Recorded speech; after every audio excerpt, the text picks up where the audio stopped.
너무나도 충격적인 소식입니다. 중년 남성 배우로서 주로 재벌 회장 등 역할이 다양하지만 중후한 이미지에 배역을 많이 연기한 배우 최정우가 오늘 갑작스럽게 사망했습니다. 1957년 2월생인 최정우는 1975년 연극 어느 배우의 생애로 데뷔했으며 이후 배우이자 성우로 활발한 활동을 이어갔는데요. 특히 1980년대부터 1990년대까지는 다수의 연극에 출연해 1990년 서울연극제 대상과 1999년 동아연극상 연기상을 받았죠.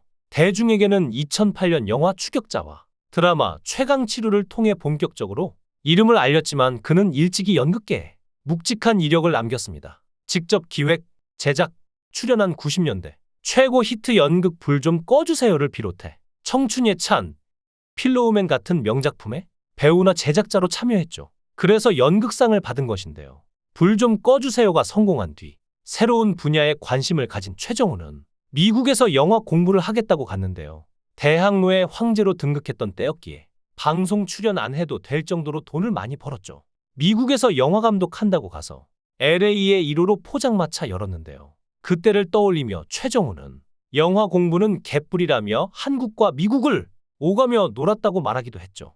99년 돌아와 영화 제작에 나서봤지만 잘 안 풀렸고 이젠 TV를 할 때 아니냐는 얘기도 들었다고 합니다. 그러다 시나리오를 받은 게 기동수사대장으로 출연한 추격자였던 것이죠. 추격자는 최정우의 외출에 불씨를 당겼습니다. 영화를 본 방송사 제작진의 러브콜로 같은 해 퓨전 사극 최강치루에서 광기 어린 인조 임금 역을 연기했고 이를 계기로 지상파 3사에서 한꺼번에 연락이 오기 시작했던 것이죠. 그 중에서도 특히 찬란한 유산, 검사 프린세스, 49일, 내 딸 서영이까지 내 작품을 같이 해온 소연경 작가가 우린 전생에 부부였나 보다라고 농담할 정도로 그에게 굳건한 신뢰를 보냈는데요. 최정우는 그러나 처음엔 TV를 인정하고 싶지 않았다고 합니다. 어목한 군사정권 시절 연극을 하면서 문화운동을 한다는 자부심이 있었기 때문인데요. 드라마는 아주머니들의 소일거리 정도로 생각했죠. 그런데 막상 시작하니 TV 역할이 어마어마한 것을 느꼈다고 합니다. 찬란한 유산 찍을 땐 가는 식당마다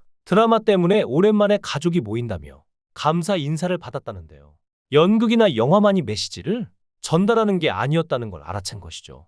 이후 영화나 드라마 연기도 활발하게 이어갔습니다. 1996년 영화 투캅스를 시작으로 특히 드라마 신의 퀴즈 시리즈 등으로 젊은 팬층에게도 사랑받았고 최근까지 수상한 그녀, 옥시 부인전 등 여러 드라마에 출연하는 등 활발하게 활동해온 배우였는데요. 그래서 이번 소식이 더욱 충격적이죠. 아직까지 정확한 사인은 밝혀지지 않았자미나 평소 고인은 공황장애 및 우울감을 호소했다는데요.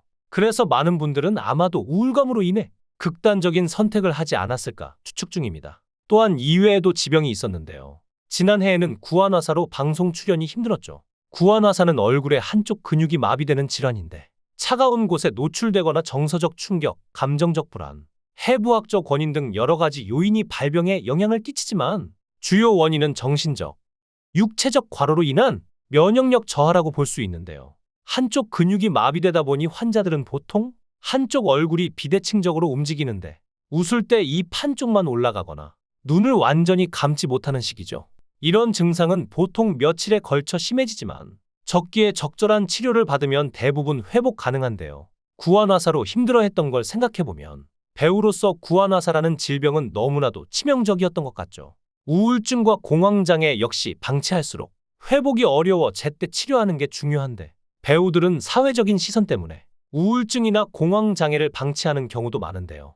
최악의 경우 스스로 목숨을 포기하기도 하죠. 사실 그는 최근 MBN 속풀이쇼 동치미에 출연해 한 번도 공개한 적 없는 복잡한 결혼사를 털어놓으며 시청자에게 충격을 주었는데요. 최정우의 첫 결혼은 그가 30대에 갑작스럽게 맞닥뜨린 결혼이었다고 합니다. 당시 그는 결혼에 대한 확신이 없어 혼인신고는 하지 말자고 아내에게 이야기했지만 2년을 함께한 뒤 어느 날 아내가 혼인신고를 이미 마쳤다는 사실을 뒤늦게 알게 된 것이죠.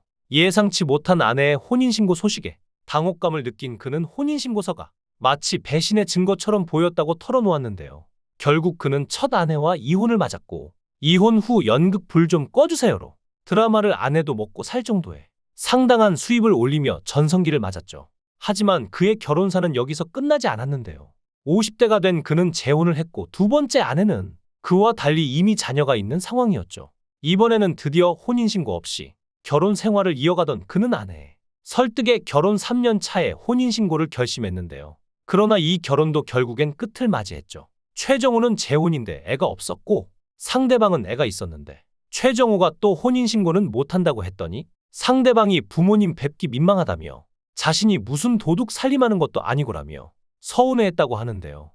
고민 끝에 결국 결혼 3년 차에 혼인신고를 허락했지만 스트레스는 피할 수 없었습니다. 두 번째 아내도 혼자 가서 혼인신고했는데 근데 드라마를 찍으면서 가장 내가 힘들고 아팠을 때 아내는 미국에 가 있었죠. 극심한 스트레스에 당뇨를 얻게 된 그는 미국에 있는 아내에게 홧김에 너 때문에 병났으니 이혼하자라고 말했고 이 말에 아내도 이혼하자며 맞받아쳤습니다. 충동적인 이 한마디는 바로 다음 날 현실이 되어 이혼으로 이어진 것이었죠. 그리고 최근에 세 번째 아내와 결혼을 했는데요.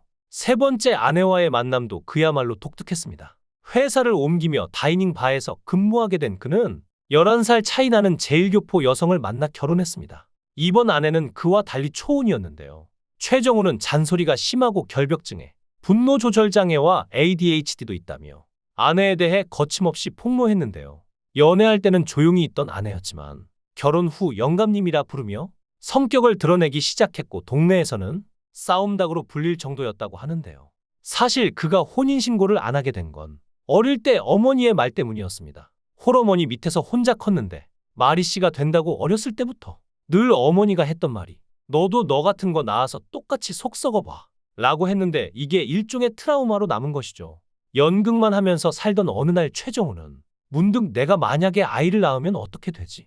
나 같은 아들 낳아서 고생하려나? 그래, 나는 애 낳지 말아야겠다는 생각을 하게 된 것이었죠. 최정우는 자신도 모르게 세뇌당했다며 어머니가 하도 얘기하니까 자신이 이렇게 된 것 같다고 했는데요. 사실 그가 연극을 시작하게 된 계기는 실어증 때문이었습니다. 아버지 사업이 잘 안 돼서 하루아침에 다 날리고 산꼭대기로 도망갔다는데요. 서울 한복판에서 산꼭대기에 가서 호롱 불 켜고 책 보고 그러다 그렇게 실어증을 앓게 된 것이었습니다. 최정우는 고등학교 시절 실어증 치료 차원에서 시작한 연극이 자신의 평생 직업이 된 것이었죠. 고교생이던 1975년 극단 넝쿨에 들어갔는데요. 그는 과거 어린 시절을 회상하며 나이가 좀 들었으면 괜찮은데 10대 땐 누리고 살다가 갑자기 집에 걸어가는데 40분씩 걸리고 하니까 극복하기 힘들었다고 하는데요. 하지만 연극이 하나씩 최정우를 탈바꿈시켰다고 하는데요. 30대, 40대에는 옆에 찬바람이 분다고 할 정도로 사람한테 곁을 안 줬는데 연극과 연기가 사람을 바꾼 것이었죠. 문제아를 이렇게 정상으로 바꾼 것이라 말했는데요. 경기도 김포시에서 콘스텔리라는 브런치 음식점을 운영했던 배우 최정우는 이렇게 하늘의 별이 되고 말았습니다. 특히 연극계에서 그를 기억하는 후배들이 많은데요. 우리나라에서 연극에서도 대중매체에서도 역사를 남긴 배우 최정우의 연기를 기억하고 그를 기억하는 대중들이 마지막까지 연기에 혼을 태우고 간 그를 기억하길 바랍니다. 삼가 고인의 명복을 빕니다.